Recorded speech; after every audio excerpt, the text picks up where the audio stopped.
La moitié des aliments produits dans le monde servent à nourrir la poubelle.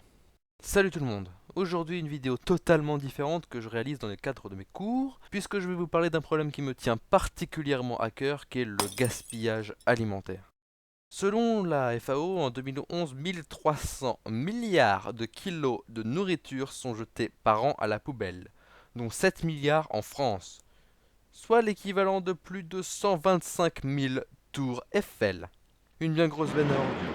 Ce chiffre représente un tiers de ce qui est produit pour être mangé par les humains dans le monde. Parallèlement, 13% de la population est encore sous-alimentée, et même si leur part baisse, leur nombre augmente. Ils sont aujourd'hui plus de 800 millions à ne pas avoir le minimum de nourriture nécessaire pour vivre correctement. La faute à qui? La faute à tous. Et notamment la faute à la grande distribution qui jette énormément de nourriture pour ne pas prendre de risques vis-à-vis des dates de péremption.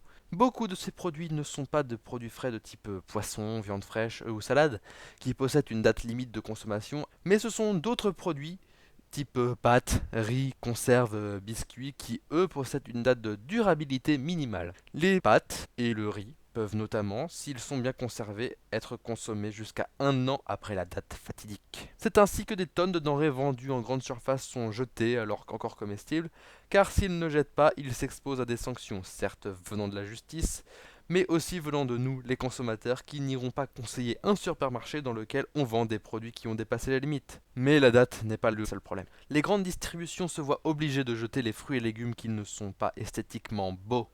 Les tomates biscornues, les carottes doubles, les fruits difformes, tous ces produits qui ne sont pas vendables car le consommateur choisit ses fruits et légumes en fonction de leur aspect. Donc certains partent purement et simplement à la poubelle. Mais la grande distribution n'est pas la seule à blâmer dans ce problème.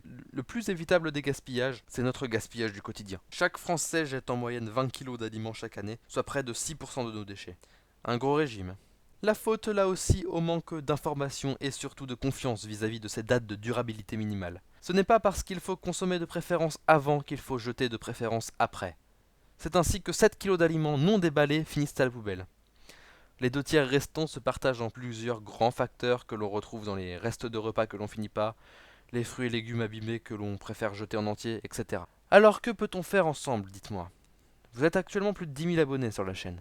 Considérons qu'à raison de 20 kg de produits gaspillés chacun en un an, nous gaspillons tous 200 000 kg de nourriture par an. En agissant sur des petits gestes, du genre saucer son assiette, même si c'est impoli dans les restaurants, d'ailleurs personne ne sait par quelle logique on a décidé ça, on peut agir en enlevant directement les parties pourries d'un fruit plutôt que de le jeter entièrement, parce que non, ce n'est pas en mettant notre doigt sur du pourri que notre doigt va pourrir. On peut agir en s'informant sur internet si on peut consommer ce yaourt qui a dépassé la date depuis hier. Faites-moi parvenir vos retours. Envoyez-moi des photos d'assiettes saucées, de fruits sauvés de la poubelle.